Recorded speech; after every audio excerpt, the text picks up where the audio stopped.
When 17-year-old Maya Rodriguez stepped up to the Family Feud podium and said two words that would expose a childhood stolen by circumstance, nobody in the studio knew they were about to witness the youngest old soul ever to grace television. But it wasn't just what she said that stopped Steve Harvey cold. It was the way she said it, with the weary resignation of someone who had learned adult responsibilities before she'd finished being a child. The cameras kept rolling, but this wasn't entertainment anymore. This was the moment when America met its smallest giant, carrying burdens that would break most adults. Tuesday afternoon at the Family Feud studios in Atlanta began with an energy that felt different from typical tapings. The Rodriguez family from Phoenix faced off against the Thompson family from Chicago. But there was something about Maya Rodriguez that immediately caught everyone's attention. At 17, she moved with the purposeful determination of someone much older, her eyes holding a gravity that seemed impossible for her age. Maya Rodriguez stood at the family podium wearing a neat blouse and jeans that spoke of careful budgeting and practical choices rather than teenage fashion. Her long black hair was pulled back in a simple ponytail, revealing a face that was beautiful despite the exhaustion etched around her eyes. Next to her stood her four younger siblings, Carlos, 14, who had inherited Maya's protective instincts, twins Sophia and Isabella, 12, whose bright energy seemed to flow directly from their older sister's strength, and little Diego, 8, who stayed close to Maya's side as if she were his anchor in an uncertain world. Completing the Rodriguez family was their grandmother, Elena Rodriguez, 67, whose presence represented both support and the reality of their family's complicated circumstances. Elena's eyes held the particular worry that comes from watching a teenager shoulder responsibilities that should belong to adults. What the studio audience couldn't see, couldn't know from Maya's composed exterior, was the story that had brought them to this moment. 2 years earlier, Maya had been a typical 15-year-old, honor roll student, soccer player, dreaming of college and a future filled with possibilities. Then came the night that changed everything. Police cars in their driveway, her parents arrested on drug-related charges, 4 younger siblings looking to her for answers she didn't have. The choice had been simple but devastating.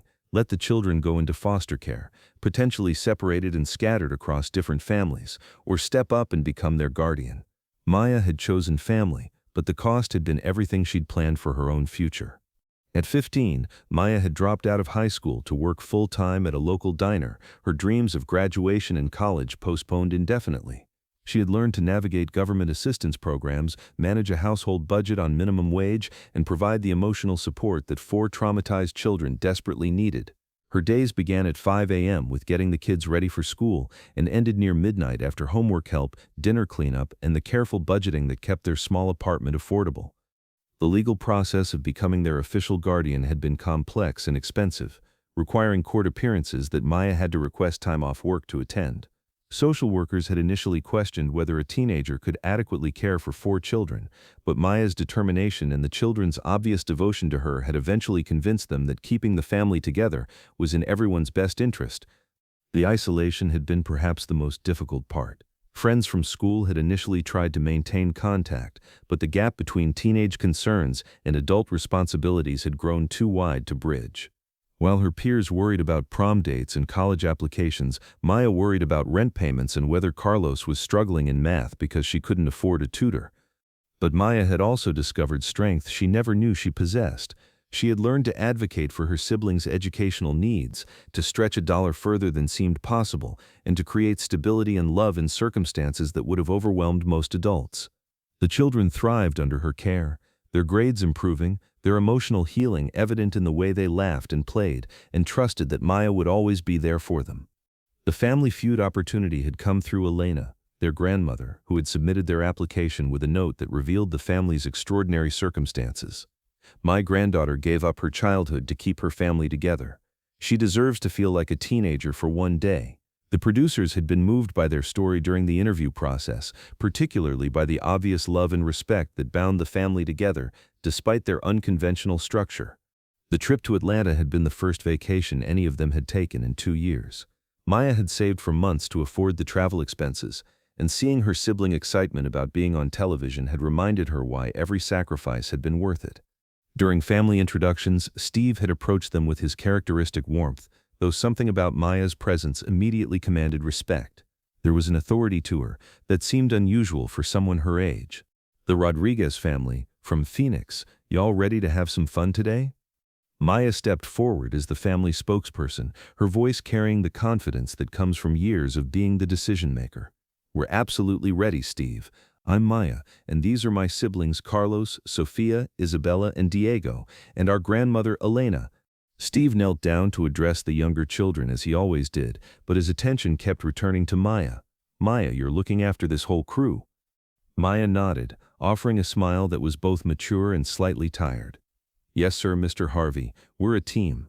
Something in the way she said team, with an emphasis that suggested deeper meaning than typical family unity, caught Steve's attention. He looked at her more closely, noting the way the younger children automatically looked to her for guidance, the way she positioned herself protectively near them. The game progressed well through the first 4 rounds. The Rodriguez family was playing with remarkable coordination, each member contributing while clearly deferring to Maya's leadership. The younger children had been excited but respectful, their behavior speaking to the discipline and love that Maya had instilled in their home. During commercial breaks, production assistants noticed the family's unique dynamic. Maya managed everyone's needs with the efficiency of an experienced parent, reminding Diego to use the bathroom, helping Sofia fix her hair, checking that Carlos had the water bottle he needed. Elena watched with evident pride and concern, understanding both Maya's strength and the weight she carried. But it was during the 5th round that everything changed. The category that appeared on the board seemed typical for a family-oriented game show. Name something teenagers worry about. Maya had been selected to answer, her first time approaching the podium alone throughout the entire game. She walked forward with the confident stride of someone accustomed to handling pressure, but something in her expression suggested this question carried unexpected weight. Steve read the question with his usual enthusiasm, expecting a typical teenage response about grades, dating, or social media. Maya, here we go. Name something teenagers worry about. Maya looked back at her siblings, who were watching with the kind of attention that suggested they understood their security depended on her success. When she spoke, her voice was clear but carried a weight that seemed to age her years in seconds. Paying rent. The studio fell completely silent. Not the brief pause of audience consideration, but the profound quiet that comes when people suddenly understand they have just heard something that shouldn't exist in a 17-year-old's vocabulary. Steve's mouth fell slightly open. In decades of hosting, he had heard thousands of answers from teenage contestants, but nothing like this. Something in Maya's tone, in the matter-of-fact way she had delivered those 2 words, told him this was more than an unusual game show response. Paying rent, Steve repeated slowly, as if testing whether he had heard correctly. Maya nodded, tears beginning to form in her eyes as the weight of her reality settled over the silent studio. I've been the head of our household for 2 years, Mr. Harvey. While other kids my age worry about homework and dating, I worry about whether we'll have enough money for groceries and whether the landlord will understand if rent is a few days late. The revelation hit the studio like a physical force. The audience, which moments before had been engaged in typical game show energy, now sat in stunned silence as they processed what they were hearing. Behind them, Carlos brought his hands to his face, not because he was ashamed of their circumstances, but because he hadn't expected Maya to share their family struggles so publicly. The twins reached for each other's hands, and Diego moved closer to Elena, all of them understanding that their private reality was suddenly very public. Steve Harvey, who had spent his career reading families and understanding their dynamics, found himself completely off script.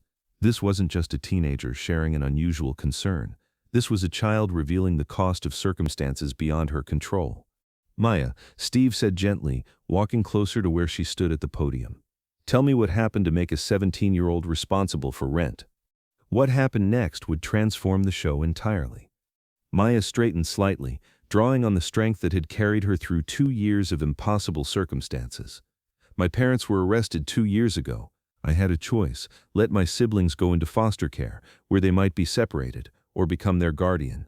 I chose family. Her voice grew steadier as she continued, years of keeping quiet finally finding expression. I dropped out of high school to work full-time.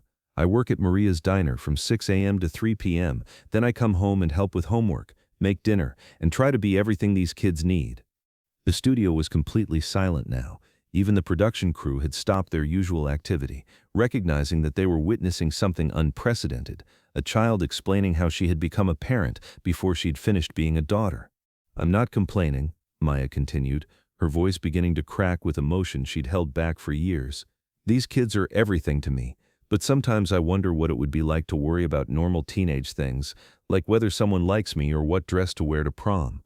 Behind the cameras, seasoned crew members were wiping their eyes. This wasn't just good television. This was a revelation of sacrifice, of love, of the way human beings can find strength in impossible circumstances. Steve looked at the younger children, whose faces showed the particular kind of love that comes from knowing someone has given up everything for you. Carlos stepped forward slightly, his 14-year-old voice carrying protective instincts he'd learned from his sister. Maya is the best sister ever, Mr. Harvey. She takes care of all of us, and she never makes us feel like we're a burden. She makes our house feel like home. The profound loyalty in that statement, delivered by a teenager defending the sister who had sacrificed her childhood for his security, left everyone in the studio speechless. Steve Harvey, who had hosted thousands of shows and met countless families, found himself facing something he had never encountered. This wasn't just a family dealing with difficult circumstances. This was a 17-year-old girl demonstrating what unconditional love looks like when it's tested by impossible choices. "Stop the clock," Steve called out, his voice carrying across the studio with unprecedented authority. "Stop everything." The game show timers froze, the music cut out, the audience held its collective breath. Steve walked to the center of the stage, positioning himself so he could address the entire studio while staying close to Maya and her siblings. "Ladies and gentlemen," Steve began, his voice carrying a gravity that transformed the atmosphere, "we just met a hero. Not the kind you see in movies, but the real kind. The kind that gives up everything for love." He gestured toward Maya. This 17-year-old girl right here made a choice that most adults couldn't make. She chose to sacrifice her own childhood to make sure her siblings had one. She chose responsibility over freedom, family over self. The audience began to respond, but Steve wasn't finished. "Maya Rodriguez," Steve said, turning to face her directly. "You are 17 years old, and you have shown more courage, more love, more selflessness than most people show in an entire lifetime. But I need you to know something that nobody has probably told you in 2 years." Steve walked closer to Maya, his voice growing more passionate. "You deserve to dream too. You deserve to have goals that aren't about taking care of everyone else. You deserve to finish high school and go to college and have all the opportunities you've been putting on hold." Maya was crying now, tears she'd been holding back for years, finally finding their release as someone acknowledged not just her sacrifice, but her right to have dreams of her own. Steve reached into his jacket pocket and pulled out his personal business card, but this time he did something different. He also pulled out his phone and made a call right there on stage. "Maya," he said, "this has my personal phone number on it. But more than that, I'm calling my foundation right now, because what you've done for your family is extraordinary. But what we're going to do for your future is going to be just as extraordinary." The conversation was brief but meaningful. When Steve hung up, he turned back to Maya with news that would change everything. "Maya Rodriguez," he announced, "the Steve Harvey Foundation is going to provide full college scholarships for you and all 4 of your siblings. We're going to make sure you can finish high school through our partner programs, and we're going to provide ongoing family support so you can be a sister again instead of carrying the full weight of being a parent." But Steve wasn't done. He began removing his suit jacket, the gesture that had become his signature in moments of profound connection. "This jacket," Steve said, draping it around Maya's shoulders, "goes home with someone who has redefined what leadership looks like. Someone who has shown us that heroism isn't about what you can do for yourself, it's about what you're willing to sacrifice for others." The jacket seemed to transform Maya, giving her an appearance of the recognition she'd never received for her extraordinary choices. Steve turned to address her siblings directly. "Carlos, Sofia, Isabella, Diego, I want you to understand something. Your sister didn't just save your family, she showed the world what love looks like when it costs everything." As the show concluded, something magical happened. The Rodriguez family didn't just win the $20,000 prize, they won something much more valuable: the recognition that their unconventional family structure was built on the strongest foundation possible: love willing to sacrifice everything. But the most powerful moment came when Steve knelt down to address all 5 siblings together. "You kids," he said, "you've got something that money can't buy. You've got a sister who loved you enough to give up her own dreams so you could have yours, and now, because of her sacrifice, you're all going to get opportunities she made possible." Maya looked at her siblings, then at Steve, her voice steady despite her tears. "Mr. Harvey, can I tell you something?" "Anything, sweetheart." "I would make the same choice again. These kids are worth everything. But knowing that I don't have to choose between their future and mine anymore, that feels like a miracle." The words hung in the air like a benediction. Behind the cameras, there wasn't a dry eye in the house. Crew members who had worked on hundreds of episodes found themselves profoundly moved by this teenager's wisdom and sacrifice. As the show concluded, something unprecedented happened. Educators in the studio audience began approaching Maya, not for autographs or photos, but to offer tutoring services, mentorship opportunities, and support for her return to education. Maya's courage in sharing her story had created a network of people determined to help her reclaim her own future while continuing to support her siblings. One woman, tears streaming down her face, approached Maya with business cards and contact information. "I'm a guidance counselor," she said quietly. "I want to help you navigate college applications and scholarship opportunities. What you've done is extraordinary, but you deserve to have extraordinary things done for you too." A teacher from a local community college shook Maya's hand with fierce respect. "We have programs for students in unique circumstances," she said. "You don't have to choose between family and education. We can make both work." The episode that aired 12 weeks later became one of the most inspiring in Family Feud history, not because of dramatic moments or unexpected twists, but because of the profound lesson in sacrifice and love delivered by a teenager who had learned to put others before herself in ways most adults never do. The response was overwhelming. The show received over 180,000 messages from viewers, many from people offering support, mentorship, and opportunities to Maya and her siblings. Educational organizations reported increased awareness of non-traditional students and families. Foster care organizations saw increases in people willing to take sibling groups.